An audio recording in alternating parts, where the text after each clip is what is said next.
Hey, this is Nica Montford, aka Tech Savvy Diva, Yo, this is Terrance Gaines, aka Brother Tech. and welcome to the Snobbish Show, the show for Apple snobs where we talk all things Apple and then some. Welcome back, everybody, to the latest pre 4th of July day off, Caesar salad day, cookout day, whatever you choose to celebrate.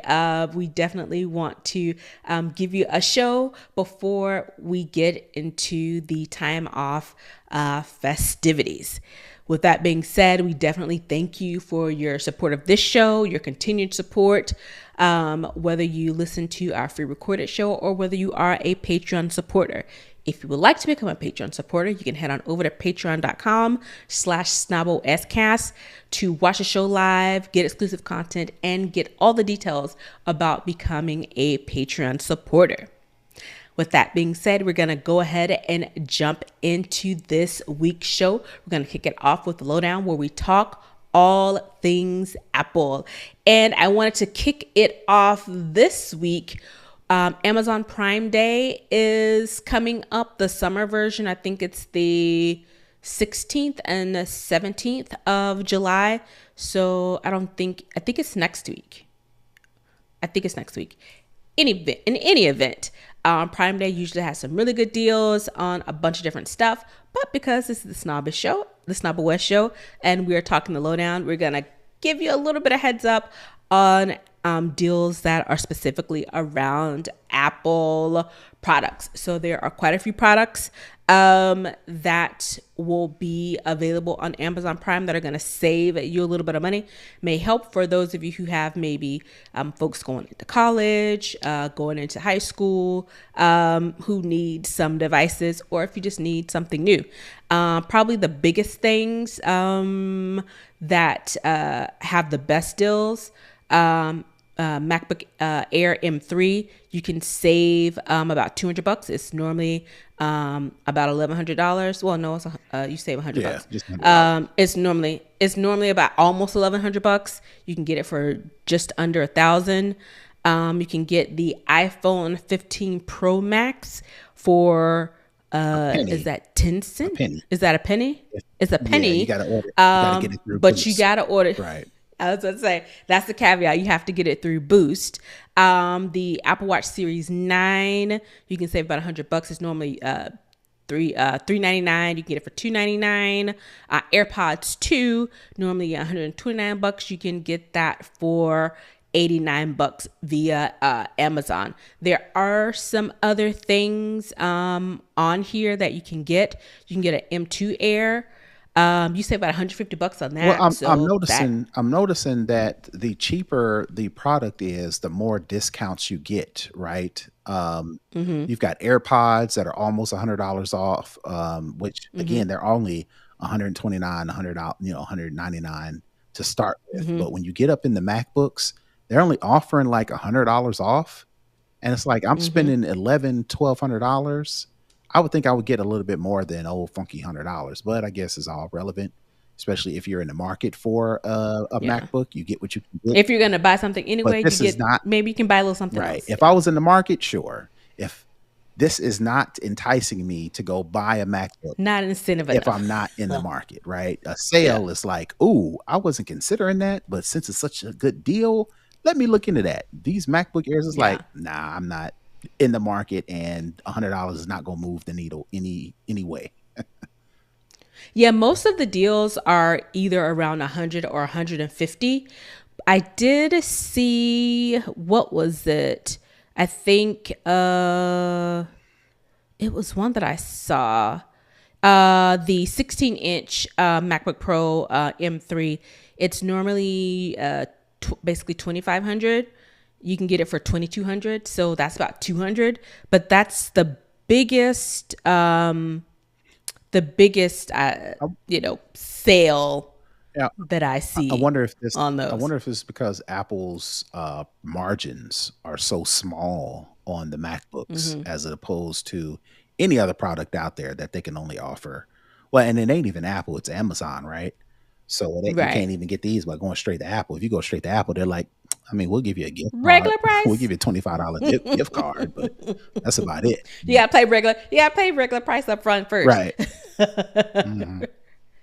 Yeah. So I think this is probably best suited for people who are already going to buy something, already needed a product from Apple. Like I said, whether it be for somebody getting ready to go to school or a new business, and you're already going through this, you save $100. Maybe you get you an additional peripheral with the $100 to $200 that you save. But since Apple rarely has sales, I guess it's something. Not enough really for me to like say, ooh, yay. But again, most sales these days, they jack up the price and then say, oh, we're going to give you Right. 15% Right. off, which is basically the price it was before. So I guess any discount is better than no discount. But, you know, that's what Amazon Prime is offering for Apple products. And we'll definitely put the link in the show notes because there are a couple of the devices that we didn't mention that you may be interested in that has, you know, a deal. But again, most of the monies off are between $100 and $200. So just depends. Next up, I didn't want to talk about AI this week, but it's inescapable. With that being said, we know that Apple Intelligence, Apple's version of AI, was announced at WWDC. To much fanfare, everybody's kind of like, ooh, something new, something shiny. There are also some concerns about the inclusion of using ChatGPT for some of your searches. But again, we mentioned it asks you every single time if you want to use ChatGPT, and you have to opt in every single time. So that gives you some layer of protection. But I think another layer that has been added is that Apple has a member of their executive staff who now has a seat on the board of OpenAI. It's not just a regular seat, it's an observer role. The company's current head of App Store development, former marketing chief, and all-around hardware badass, Phil Schiller, has been appointed to serve in that role on OpenAI.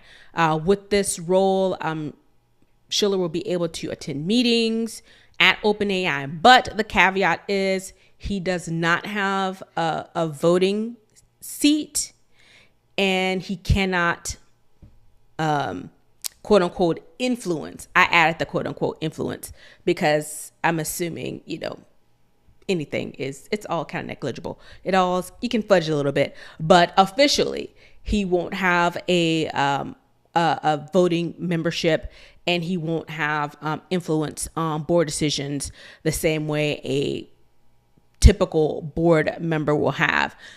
One thing to note about this particular seat that has been added to the board for Phil Schiller, the current arrangement between Apple and OpenAI, which I was surprised to see, doesn't involve any type of financial transaction. So it appears that Apple Intelligence is using ChatGPT, but Apple is not getting any money from OpenAI. And the other thing to note is Microsoft put in initially $1 billion, and their commitment is for $10 billion to be put into OpenAI. They have the same type of observer role board seat. So I don't know. I'll get your thoughts on it. It seems to me that this may have been one of the caveats for Apple using ChatGPT in their Apple Intelligence, and a way to kind of protect Apple and maybe shield them from, you know, some shenanigans. Thoughts? Well, so yes, absolutely. It would, OpenAI being on Apple's iPhones first, not exclusive, but first, was in return, OpenAI would give Apple this observer seat, right? Right. Again, it's not. Now, I'm pretty sure Apple would have gotten more, maybe even a voting seat if OpenAI was exclusive, like as in there's no other AIs out there that would eventually get on. We've heard Microsoft is trying to get on. We've heard Google trying to get on. So not worse. In the end, when Apple Intelligence rolls out on an iPhone, eventually I will have the option to choose OpenAI, Gemini, or Copilot, right? But OpenAI getting there first, you do anything first, that's going to be the default, even if they add others, right? People are always going to Right. default to OpenAI, even if they do have other options, because OpenAI was there first. In return, they got this observer seat. What this observer seat means to me is this is basically, ooh, I'm telling. OpenAI does something, Phil Schiller is on that seat. OpenAI has to discuss it with quote unquote the board, while Phil Schiller can't say nothing and say, hey, that ain't right. Hey, we should do this. Hey, maybe we should think of this. Basically, it's like, ooh, I'm telling.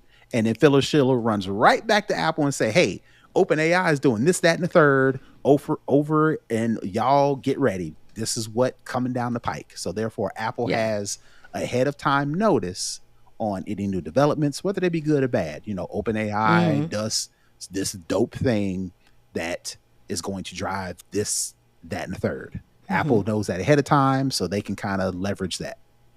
And in reverse, if there's a shakeup that happens, something crazy is going on in OpenAI, a business or a deal falls through, Phil Schiller can run to Apple and say, yo, this is coming.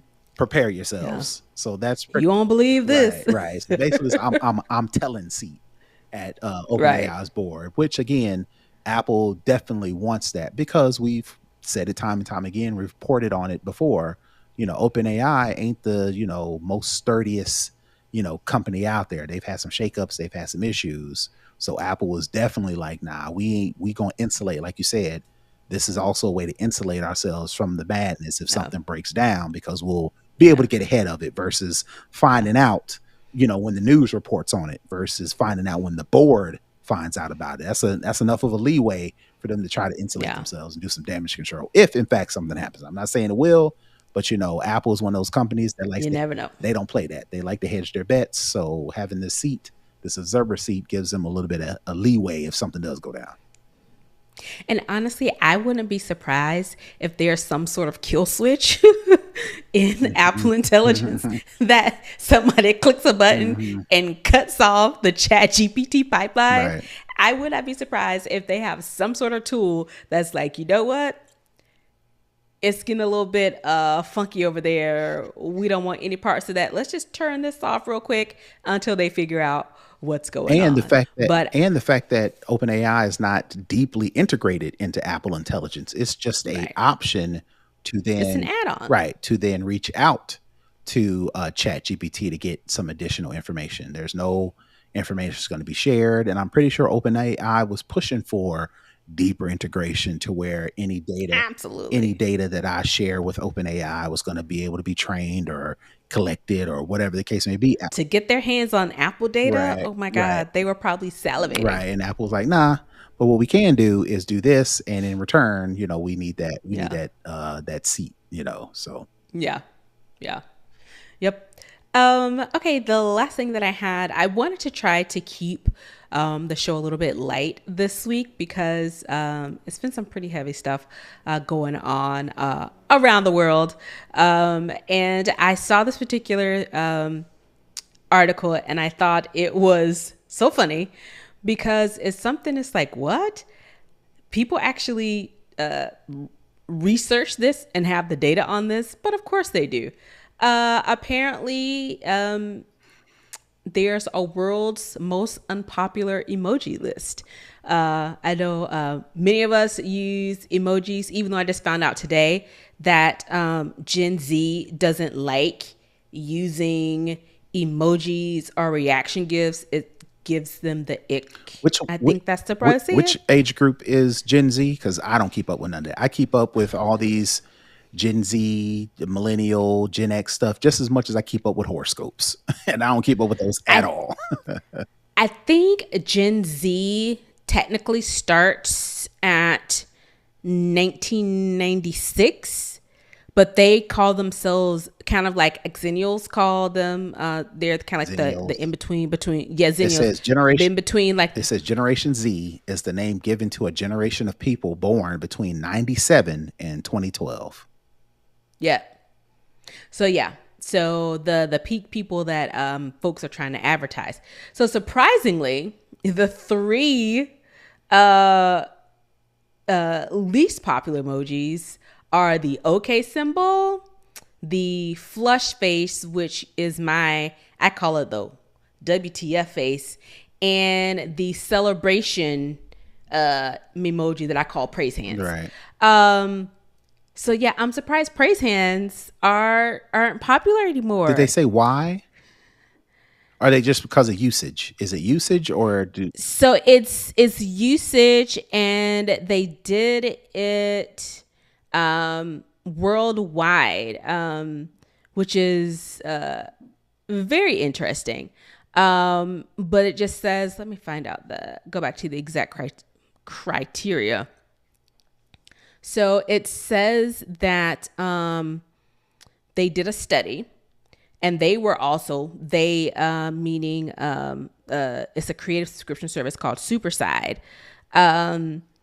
And it said that they were shocked that some of the once popular emojis are now on the downside globally. And they're saying that they used the words, they basically looked through people's usage from 2013 to present day and analyzed which have fallen in rank. So they pulled the 100 most popular from that time frame of 2013 to basically, I'm assuming maybe 2023, because we now have the results. And that's how it determined which of the emojis had the highest probability of, quote, going extinct. So they searched for the least in every country in the world and popular cities across the U.S. to learn which ones were falling in favor by region. So those are the top three. And apparently they did a top, a top five, I'm trying to pull up well, while you do that, the list. I will say this is stupid. And I say that because the the story that you had linked to the other story as to why people or kids, the Generation Z, are saying emojis in general aren't cool anymore. But they don't give any sort of reason as to why they're not cool. One girl is quoted to say, "My mom doesn't even use that one anymore." Well, that's not a reason as to why it's unpopular. It's just like, I don't know if this is shoddy I think journalistic it work. comes.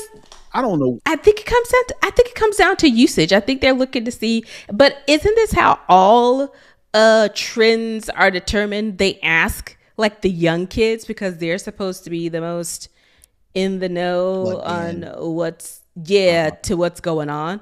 But yeah, so it's interesting. So these are, if you're listening, sorry you can't see it, we'll put the link in the show notes.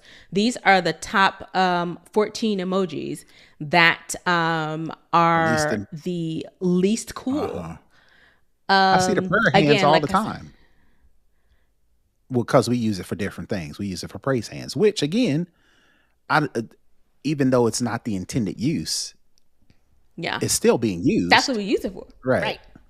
That's what we use it for. And the other thing is it kind of like in the article it mentioned, the ones that were it was broken down by popular cities in the US. And the way they did, I'm showing it on the screen, the way they did the US is kind of interesting. So it looks like for Atlanta, the least popular emoji is the peace sign and the two pink hearts. You got it's kind of like, I call it the mama hearts, the mama heart and the baby heart. So you got the big heart and then you got the little heart that's right on top of it. But overall, in most of the US, it's the emoji that is kind of like the winking that is the least popular in the whole country, which is weird. It's like the smirk, like wink. It's very interesting. It's very interesting. It's very stupid. It is very stupid, and it is very light, and it's very funny. And I think we needed a little bit of levity on the show this week because there is lots of stuff going around in our environment, society, whatever you want to call it. So I saw this, and I was like, this is this is kind of funny, but who takes the time to do a whole study, basically a 10-year study on the most popular and least popular emojis? Well, I will say, if I were to surmise, I think what I've observed is the most popular emojis seem to be the emojis that are used for something else other than what they were Their intent. So you think of the eggplant emoji, you think of the Georgia peach emoji, those are for some totally different body parts, right, than eggplants and peaches, right? I think people get a kick out of, similar to memes, similar to GIFs, that people get a kick out of taking something and using it in a different manner that then takes off, and that becomes now the de facto thing, right? Similar to like we call Band-Aid. Like the one that's is technically supposed to be a high five, but we use it for prayers up. Right. Stuff like that, right? Those Right. those tend to be the ones that seem to be used the most across, social media, text messages, things of that nature. But even still, though, the most unpopular not necessarily aren't the most unpopular because they are used differently and we now don't agree with the way they be. I could see if like a Georgia peach, right? People don't like it now because we have moved away from our fantasizing of big butts, right? Now big butts are all the rage. Women are in the gyms doing squats, all this stuff People getting they're getting BBLs. surgery, right? So now I can see why Georgia peach is super popular. Now, when we've kind of moved away from that, now we move to another body part like arms or whatever, or head or whatever. And then we find another emoji for that. To represent I that. could see why Georgia peach now is not popular because trends have moved away from the thing that was being used for. That ain't this. So I don't know. No. I thought it was funny. And I think it a good way to kind of close out the lowdown this week, because again, like I said, I did not want to talk about AI, but we did hard not to talk do that about AI. anymore. It's so hard. It's so hard. Let's head over to Second String where we talk all other tech. And guess what? We're talking about AI again. It's hard, man. Yeah. It's so hard. But I thought this particular story was interesting because I saw it originally on my Twitter feed because people were kind of freaking out a little bit. Figma, which is probably one, if not the most, one of the most popular tools that people use for UX and design. Oh, okay. Well, so pretty much most companies who have to create apps this is what they use to design their apps. It's a collaborative tool. You can invite people to come in on projects, and this is what the girlies are using to design their apps and whatnot. Well, they had their version of WWDC, their conference or whatever, that announced their new products. And they announced this new AI tool called Make Designs. And what this new tool does is it allows users to create mock-ups of apps using generative AI. So the thought process is, hey, we want to create an app. We don't want to completely start from scratch. Let's type in some text and see what it spits out, and then we can kind of go from there. Well, what happened is Andy Allen, he is the CEO of Not Boring Software, and he went up and said, hey, you know, guys, just a heads up. He said, quote, just a heads up to any designers using the new Make Designs feature that you may want to thoroughly check existing apps or modify the results heavily so that you don't unknowingly land yourself in legal trouble. He says that because the tool was used and it made a near replica of Apple's weather app. So you're using this tool to say, hey, let me mock up an app real quick that I'm going to develop. Well, you got to be careful because you could be going into proprietary, copyrighted zones, because apparently the design that it created, it was nearly identical to Apple's weather map. So what it sounds like is happening is, back in the day, which wasn't a very long time ago, people are upset that OpenAI, Microsoft, all the big players are scraping the internet, and they're using possibly copyrighted data to train their AI, right? So that's the whole argument against AI right now, is artists are concerned, creators are concerned that all of their information that they have shared across the internet is being used without their consent and to profit off of from these larger generative AI creators, right? So you take that and apply it to this, and what it sounds like is this Make Designs is scraping the App Store, Apple's App Store, and pulling maybe even not even Apple's App Store. It's scraping Apple apps and is using that to train its own AI. So then when you and I come back around and say, enter prompt to create this markup, it's scraping that data that is trained off of Apple's native apps. Which is so the interesting part of that, what you just said, kind of flows into the next thing. So the writer of the article that this comes from in The Verge, he said he specifically and directly asked the Figma CTO Chris Rasmussen, was this Make Designs trained on Apple's app designs? And he said, quote, we did no training as a part of the generative AI features.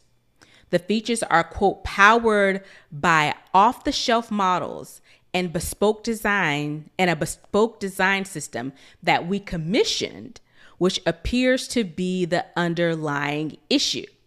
So it sounds like they're going to kick this can a little down the road and say, yeah, it's our bad, but technically not really our bad, because this isn't our software. We used a COTS product. They subcontracted the work.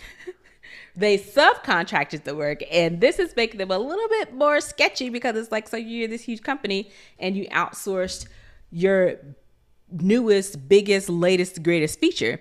The Figma CEO, Dylan Field, also says that in his own Threads post, because as you can imagine, this kind of caught fire, especially in the design community. He said the Make Designs feature, quote, is not trained on Figma content, community files, or app designs. And he noted that the accusations around data training in this tweet are false. So he's basically saying, people start saying, well, are you basically using our designs, our meaning people who use Figma, to create their own apps? So are you saying that someone alleged or made the inference that, oh, since they're, if they can copy Apple, then they must be using our designs as well, our data, which they have stored on their servers for us to create our apps. Maybe they're scraping it. Maybe we'll see some of our stuff, duplicated from someone else. And he was like, no, no, no, no, no, no, no. We promise we do not. We didn't go to Apple's. We're not scraping Apple's data. Mm-hmm. We're not scraping your data. Mm-hmm. We don't know where this came from. So therefore, we're not liable. That's something, right? Which is something you don't want to hear. Mm-hmm. But it did also say in the article that the key AI models that power make designs are OpenAI's GPT-4o. That's crazy. And That's crazy. Amazon's Titan image generator G1. So it's using scraped data from scraped data. Is that what you're saying? From two different scraped data vendors. So OpenAI and Amazon. So this is the definition of robots training robots. Basically, is what this is. That's where we're headed. Yeah. This is where the future of artificial intelligence is headed. That companies are just training their data off of other companies' trained data, off of other companies' trained data, off of some data that they scraped off the internet, which was stolen and lifted off of some poor schmucks' hard work that they wanted to show off on the internet. That's where we're going. That's where we're headed. It sounds like it. And that's why I want to pull, even though I didn't want to talk about AI, when I saw this, I was like, I think it's a conversation worth having because it gets to the crux of the issue around AI and generative AI. Who is controlling what's being scraped? Because if it's on the internet, the internet lives forever. Mm-hmm. And they're going and they're taking proprietary copyrighted data because it's on the internet. And it's on the internet. It's not artificial if it's already created, and it ain't it ain't intelligent. It ain't intelligent if it ain't created by itself for itself. Right. And it's just like, right. Again, it goes to my point to where we've got a long way to go before this is legitimately artificial intelligence. They can call it generative AI. They can call it AI if they want to, but it ain't artificial if somebody else created it first. Right. And two, it ain't intelligent if it couldn't have done it by itself. Right. So as of now, the tool has been pulled. Of course it has. And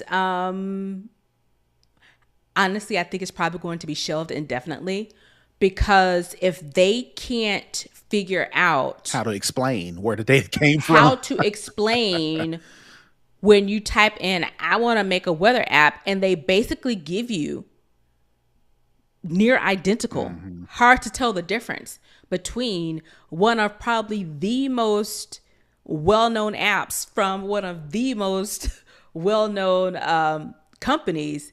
If it can do that, God help, the small, the small business owner, the person who's doing app design that has an outfit of 1 to 2 people, a startup even. Because if you think about this, if they're scraping this data, what if you haven't submitted your patent documentation yet? Yep. And another company gets it and uses it first. Well, what's going to happen? What I envision happening is artists and creators, whether they be creating like physical images or creating apps or sharing their data, think of open source where people are collaborating to create a thing. They're going to stop doing it. They're not going to stop doing it. They're going to stop putting it on the internet, and they're going to stop sharing it. It's not going to be digital anymore. It's going to go back to drafting tables. Which the whole point of the internet is to share data, and nobody's going to share with people across the world. Nobody's going to share data if they think it's going to then be stolen and used for profit. And that's it's going to snowball into something else, and I don't want that. So if I got to choose, people sharing and collaborating and discussing and communicating over the internet versus this new age artificial intelligence thing that they're calling, and it's unlimited. Nah, give me the devil that I know. And I think this is a great use case to highlight the potential issues with this, because if I am a company, if I am a consumer of a company, and you tell me that you have a new feature, but you haven't fully vetted it yourself, you're passing it off as yours, which is your right to do, especially if you paid for it. But did they not do their due diligence on this and just trust it that the people said, hey, this is what you wanted, this is what you get, put it in your system and go? Because you can't tell me that something this blatant was thoroughly vetted and tested before it rolled out. You can't tell me that. And my thing is, that would be my concern, is how are you doing business? Like, is my other data safe? Like, what else y'all got going on that you're not really telling us about? Am I safe using your product? And it just really, like I said, I think it really just highlights some of the issues that come with this type of technology. And it even further highlights that there aren't any protections for the people who are creating this. Our government hasn't quite caught up to where the technology is. I think they're working towards it. But again, that machine moves a lot slower than real-time innovation. And it's one of those things where once the genie's out of the bottle, you can't put it back in so easily. So what does that say for the future of any type of innovation if you aren't able to, protect it? The only thing you can do is just pull it. Right. So I don't know. Like I said, I think this particular piece of technology is going to likely remain shelved because you're using two different sources, and nobody can seem to tell you how it got to where it is. Right. So yeah. All right, let's head on over to For the Culture, where we talk all things social, whether it be movies, entertainment, culture, politics, all those things. And honestly, just stuff we kind of see on the internet or things that we see around us that we just want to talk about. And I wanted to, again, reiterating, keeping it light, because we've had a very interesting week in this country. And so if you're a Patreon supporter, you would have gotten a lot of our thoughts around what happened here in Atlanta, which was the presidential debates that were held, like I said, right here in Atlanta, downtown at CNN. Well, one thing that Black Twitter and Black people are going to do is take something serious and make it wholly unserious and entertaining. So during the presidential debate, which I didn't technically watch, I kind of watched it on social media because I didn't want that to eat my brain. But in one part of the debate, the former president indicated that Black jobs were being taken by immigrants. Right. And so that set off a whole chain of Black job. Right. Do I got a Black job? What's a Black job? Right. So who has a Black job? Right. So basically what Trump was doing is he was trying to pitch the idea that you should vote for me because I'm going to stop immigrants that are coming over the border and are, quote unquote, like Nica mentioned, taking these Black jobs. And of course, like Nica mentioned, we don't take nothing serious. So we Nope. ran with it, which again, in all seriousness, there is no, or I'd be interested to know what he really meant, or what is the breakdown of the reason for saying a Black job, right? Because, and the reason why I say that is because if it is true,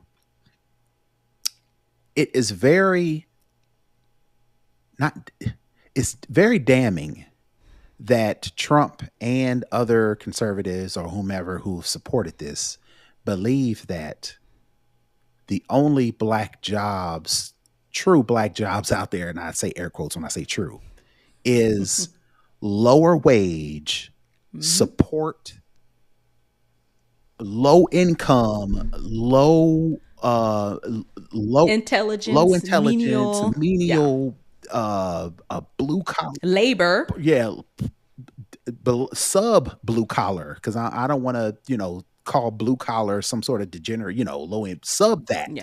yeah, Those are the only jobs that the majority of black folks in America can get. can So, obtain, by yeah, definition, since most of those jobs are held by black people, those are black jobs. That is yeah, so disrespectful that it yeah, has to be funny, that we have to yeah, take it and make it funny and make all these social media posts. So that's why yeah, I just wanted to say that it's so yeah, disrespectful, and you can't tell me that you can spin that in a positive direction. at So all. we have to make it fun. We have to laugh at it because it's so disrespectful. If that was the true intent behind it, that it's laughable. So we got to be funny. You got to laugh it off, because any other way to look at it is depressing. And because, this is what unfortunately we've had to do as black people. We've had to take our pain and make it funny or find some sort of humor to it because we just get the short end of the stick so many times. And to pit black folks against Latinos and other Other immigrants, brown people, other that's a whole other argument. It's like, come on, man, wake up. For real though. For real. What right, are we talking because about for some real? because some of the jokes were, I don't know, I follow Kev on stage, and they have a Hispanic person who works at his Mm-hmm. studios, and he had the NAACP award in his office, so he has the NAACP award and he gives it back to Kevin and his Mm-hmm. co-host, and say, I kind of took this black job, so I think you should have Right. the Because the because statue. he's a And yeah, it Latino is just working for a black company. right. Yeah. And then you see people, I saw a couple of Afro Latino people saying, like, so did I take the black job Right. or do I have the black Right. job? Because again, people are multicultural. Mm-hmm. So people kind of cross both, have both ethnicities. So how does it work? But, Twitter does what Twitter does, and it made some really funny jokes. There are some people who are more, I won't say on the serious side, but were on the less unserious side, where they were, I think it was, I saw three was like a rocket scientist, or it was like some super intelligent like STEM job, and it was like just us at our black job. Or then, people was like, I think one of them I saw was like, how I feel when I have to tell my black friends that I got a white job.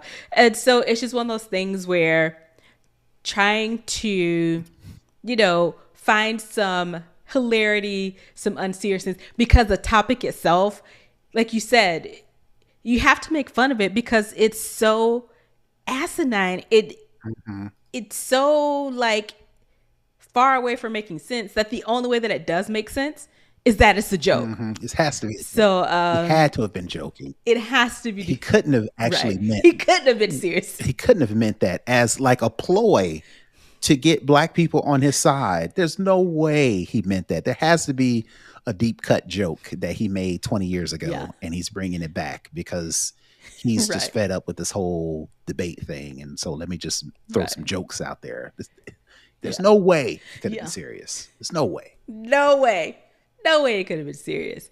But I don't know if you looked at, if you saw anything on social media, if you had any that, really gave you a chuckle, but Just there the were, general black folks like being on alert yeah, at their job yeah, for these immigrants or these Latino whomever he was referring to that are coming to take their jobs, like on high alert, like, yeah, head on the swivel, whatever tool that they're using, they don't put it down, those type of things. yeah, yeah. Yeah, it was funny. I had a good job, a good time with the black job commentary. Hmm. I don't know. I also Roy Wood Jr. and Corporate Aaron, who was Lisa Beasley, they did a whole kind of like they had a black job fair in character, Hmm. and it was pretty funny because of how corporate Aaron is, and of course the hilarious, Roy Wood Jr. Hmm. And they had like some people come in, like they had one guy who was like, I'm interviewing for one, and one other person, she was like, I'm an HR person as well. So it was really funny. Hmm. With everything that went on during that election and post during that debate and post debate, finding some levity and being able to laugh, with other like minded people. I thought that was a really good way to spin and turn the narrative and the tide on such a depressing time last week. So, Yeah. I put a link in the show notes to Bossip, which is a black gossip site that has some of the funniest ones. If you aren't in the Black Twitter collective and you didn't see some of these, they highlighted about 15 of the different black job jokes. So Hmm. you can check that out too. All right. Let's head on over to the hookup for our tech tip of the week. All right. So for all those folks who are upset at Apple for releasing that MacBook with that butterfly keyboard that eventually started breaking, and you had to go in and send your MacBook into Apple multiple times for getting keys replaced or getting the whole keycap replaced itself multiple times, there's been a settlement in the MacBook keyboard litigation settlement. So my hookup for the week is, if you have purchased a MacBook, I want to say between the years of, and I just had it up, so let me go back and look. It was 2015 and 2019. 2015 to 2019. If you got to do two things. You can't have only purchased a MacBook between those dates. You have also had to take it to Apple to get either individuals keys replaced or the whole keycap replaced. They are offering a settlement up to a maximum of $395 that you can get from Apple. Now you have to do it by August of 2024. So you've got maybe a little, Basically next right. month. You've got about a month to submit your claim. But if you do fit those two qualifications, you can go to the MacBook Keyboard Litigation Settlement website for more details and to submit a claim. And we will make sure to put a link in the show notes so you can actually click through and get to that website to where you can make that claim. Cool. I hope some of you get some money Yeah. back. And so I have one of those key MacBooks in my house and I didn't have any problem. I bought it for my wife and I'm pretty sure I bought it back in 2019. It has the butterfly keyboard. And what the butterfly keyboard is, that the keyboard that has that short throw to where when you press the key down, it doesn't travel very far at all. Apple said, oh, this is the newer way to type. And people complained that it felt like typing on glass. People are just, I didn't have any problems with People. it, but people are people, and Yeah. not used to change, did Yeah. push back for. I mean, the people spoke. They pushed back against the butterfly keyboard, and to make matters worse, like I mentioned, it had problems. So you add those Yeah. two things up. Apple changed their mind, and the next MacBooks after that had a regular feeling keyboard, and they pretty much, ghosted the whole butterfly technology that I can remember Apple at the Apple event where they announced that keyboard. I mean, oh, the throw is shorter, it's more natural. You don't have to Yeah. type as hard, and it's gets a more natural feedback, and all the things that they pushed out there. The people was like, we do not like Nope. it. No, we don't like it. You can keep And it. then add insult to injury, it wasn't working. So Just the hits keep coming right. So all that to for say, this keyboard. so Apple ditched that, and now they've gotten to the point to where they are offering settlements. So definitely get your money. I didn't have any problem with it. Like I said, I bought it for my wife. Now my oldest daughter has that MacBook, and it's going strong, no problems whatsoever. But if you did have those issues, you can get a little change back in your pocket. All right. That's gonna wrap up the show this week. Brother Tech, where can the people find Sure, you? you can find me all over the internet at Brother Tech. That's BROTHATECH.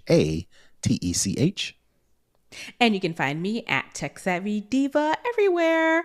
And with that, we want to definitely thank you for tuning into the show this week.